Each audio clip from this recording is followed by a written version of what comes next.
Hello, everyone. Thank you for coming back to the NeuroVerse podcast. Today, we have a very special guest. We have Mrs. Huck, who's someone who worked for 6 to 7 years in the school counseling department of a private school. And today, she's gonna key us in a little bit about depression and anxiety in school age kids and how school counselors kind of navigate through that. So, yeah, thank you for coming on. Of course. Thank you so much for having me. Glad to be here. Thank you. So I'm just gonna ask you a few questions. So I'll just kick it off with this one. So how common are depression and anxiety among specifically high school students?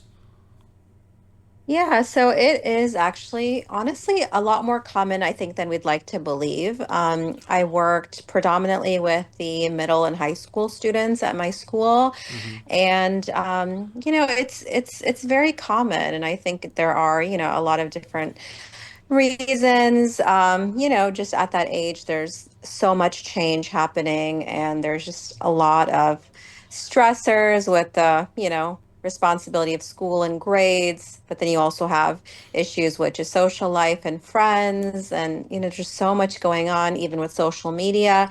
So I do think that anxiety and depression are, just so rampant. Yeah. In school age kids, it's getting younger and younger. But yeah, it's a lot. Yeah. Yeah. I bet it is. Um, so along those same lines, what are some early signs or symptoms that teachers or counselors or anyone that works in a school like can maybe notice in students struggling with mental health? Yeah, definitely. So I think with students, a lot of times you see a little bit of a change in their behavior. So they might become a little bit more withdrawn than usual, a slight change in their personality. There could be an effect like with their grades. You might sense just them not as focused in the classroom. I would say that from a teacher standpoint, because I was a teacher before. Mm-hmm. From a counseling standpoint, I mean, a lot of times it may not be something that you as a counselor are seeing, because you're not necessarily being able to observe a student Yeah. all the time. Mm-hmm. But a lot of times teachers will refer kids, or sometimes their peers. Their peers will refer them, and they'll, come and say that, like, hey, I think, something may be a little bit going on with so and so. And a lot of times, when you check in with them, it's apparent, or like they're very open to, share that, there's something going on that's weighing on them. Mm. Okay. Interesting. So kind of delving a little deeper into that, what are the most common causes or triggers of anxiety in high school students? Oh goodness. I mean, I think honestly these days, the triggers of anxiety for students, especially like middle school and high school, I feel like it's just like social stuff, and Mm-hmm. a lot of stuff is like driven by like social media. Mm-hmm. Um, with girls predominantly, like there's a lot of, sometimes as we call it, like, drama, Yeah. different things that happen just with, friendships. But also it's just unique, especially these days, because it is kind of, I guess you could say, like inflamed through, just different things that happen on like Snapchat, or different things that happen, in just the contacts, or the friends, or blocking, or these groups. And they cause so much, anxiety and stress. Mm-hmm. So I feel like, like peer relationships are like a really, really big thing that cause anxiety Yeah. for young people. And just sometimes just the pressure, like the pressure to have to deal with it all.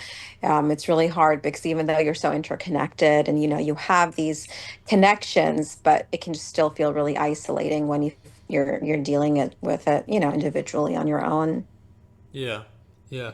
And do you think there's like maybe some like expectations that some kids may feel, due to whatever it may be through social media, regarding friendships or like keeping up friendships or something like that?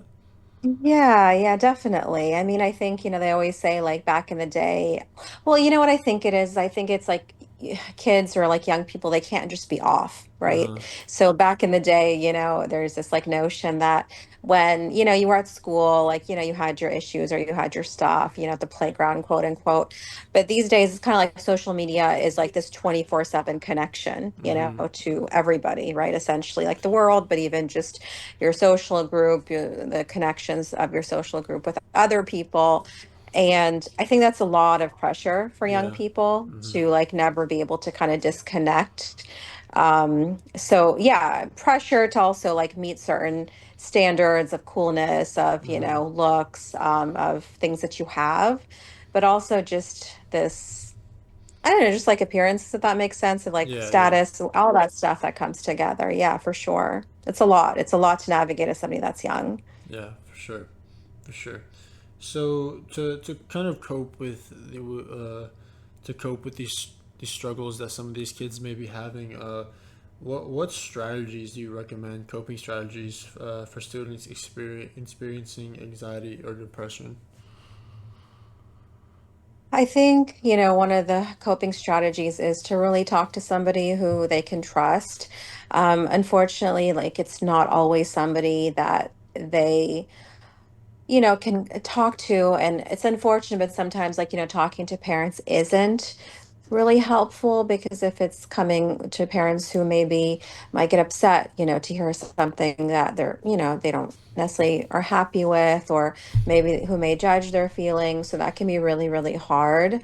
Mm-hmm. But I think it's worth it to like give it a chance, and to try to reach out, hopefully to the parents, but if not, just somebody who can like really be there. Mm-hmm. I think what's challenging is sometimes, your peers are not the best person Yeah. just because they're going through their own stuff, right? And Mm-hmm. so that can be really heavy for somebody your own age to like have to deal with, and, feel like they're, listening to all of that. Ideally, it's amazing to be able to have access to like, mental health and a therapist. I know that's not always accessible Mm-hmm. to everyone, but other than that, I mean, I do think, taking a break from social media is often really, really helpful.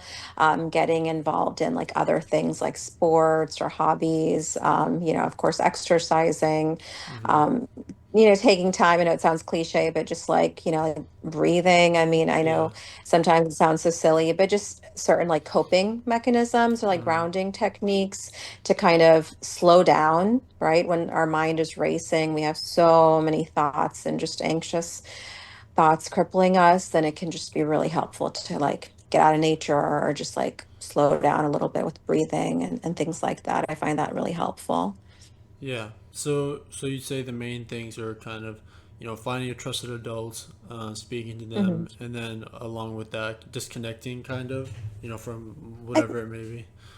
Yeah, yeah, definitely. And I mean, I always go back to social media, but I just think that it just exacerbates the problem so much. Yeah. I mean, I think it's easier said than done, because it's like your connection. So it's like a double-edged sword. Mm-hmm. You want to be connected, but then it can cause so much. But yeah, just having, certain periods. But also, yeah, I mean, if there's something that's particularly troubling, and your anxiety is like tied to that, I guess kind of, trying to analyze at least like if this really is good for you. It's hard, right? Because you're still like not wanting to, Yeah. Yeah. disconnect. So I think that's the struggle. Yeah. Yeah. That makes a lot of sense. Um, and this is kind of along the same lines, but what role do mindfulness and stress management techniques play in improving mental health? Wow. So, I think it's talked about a lot. And I think until someone really does it, it's like you don't see like the quote unquote, like the magic of it. Yeah. Or like the usefulness of it. But I think it's so easy just to get so caught up in, your thoughts. And it's almost like, you think of like a hamster, and like it's just like running and running and running. And Mm-hmm. that's really essentially what, anxiety is, or anxious thoughts. And it's so hard to just stop it or to calm it. But, when you kind of are mindful, you're being in the present moment, right? You're Mm-hmm. focusing on the here and now, and you're kind of taking a break from just go, go, go in your thoughts. So even just, like for example, on our Apple Watches, we have like the breathing or, Yeah, yeah. and sometimes it's just like it's annoying, right? You're like, Uh-huh. okay, I don't want to like sit there and breathe. But even just forcing yourself just to be like slower, whatever that looks like, Mm-hmm. I mean, it can just be like going outside and like focusing on the sun and, Yeah. the flowers that you see. Just slowing down, whatever that looks like for you, I think it's really, really helpful to just, the chaos of what happens with your thoughts in your mind often. Mm. Okay. Interesting. Um, so, as someone who worked, in a school for many many years, what resources do you know that the school provides to help students struggle with mental health challenges? So I think in a lot of schools these days they have like SEL, like social emotional learning, like Yeah, yeah. inbuilt in the curriculum a lot of times. So I Mm-hmm. think, as schools, we've made a lot of headway into recognizing the impact of like mental health on students and also just how much like it affects like, academics and grades and student success. So I think overall, I think it's pretty cool how it's being taught at a younger age again and again, like, more so than ever. So Yeah. yeah, I think that is really good. I think it just depends on the school, obviously, and the resources. Mm-hmm. But yeah, I think overall that's kind of a really good thing. Yeah, yeah, for sure. And as as a previous teacher, like you mentioned, Mhm. what are some things that you've seen or done, or what can be done? What can teachers do to create a more supportive, and like inclusive and mentally healthy classroom environment?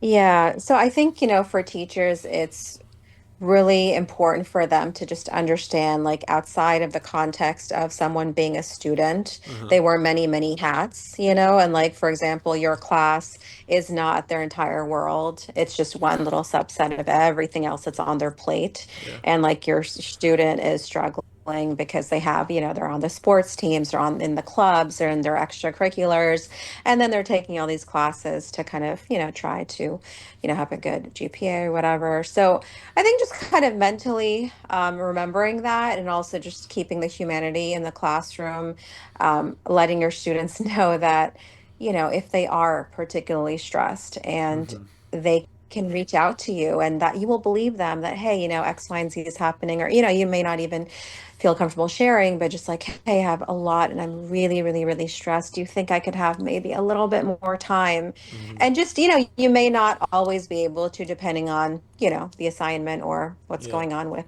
the grades or whatever. But having students feel comfortable kind of, even being able to express that and to have that support, I think goes a really, really long way. And having students just feel supported, Yeah. Yeah. Yeah. Yeah. and also having the open conversation, like, just I think outside of whatever subject you teach, just kind of like bringing in just, real life stuff Uh and huh. normalizing like stress and normalizing, that things can feel really overwhelming. And that's very normal for any of us. Like, no one's outside of the realm of just feeling like, oh God, I'm just, there's so much and I feel like I can't do this. Mm-hmm. Yeah. Yeah. Definitely. And I know a little earlier you mentioned that some teachers they can recognize students, maybe not having good mental health by dropping grades. At home, how can parents recognize and address mental health issues? Yeah, definitely. I mean, I think with parents, it's just, well, it kind of goes back to like what type of relationship, someone has with their children, because Yeah. obviously every parent and child they don't have the same relationship. But just noticing like when something kind of just feels off, and as a parent, you just have kind of a little bit of a gut feeling like, hey, like something feels different. Mm-hmm. Whether they're more just, to themselves, or maybe they're sleeping more. Maybe they're not as expressive, or maybe they're getting more upset. So those types of things, I think, don't ignore them, always try to, ask in, not obviously a nagging way, but just in a way where it's like, hey, this is what I've noticed, and like, I'm here for you. And, they may not want to share right away, but, obviously if it's coming from a place of care, the hope is that they would be able to, express themselves and maybe say what's going on. Yeah. Yeah, that always help. Um, and thank you for sharing all this. And Of course. is there anything, maybe one closing thought or message on mental health that you'd like to share? It's if not, that's totally fine.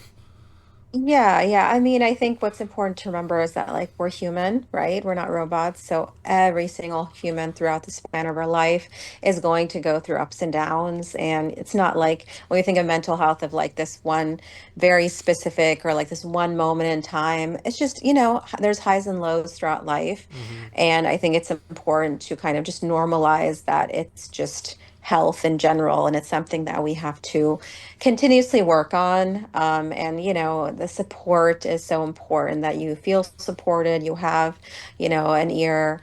And a shoulder, and that it's just destigmatized, like it's just normal, right? They always talk about physical health, like we tend to that.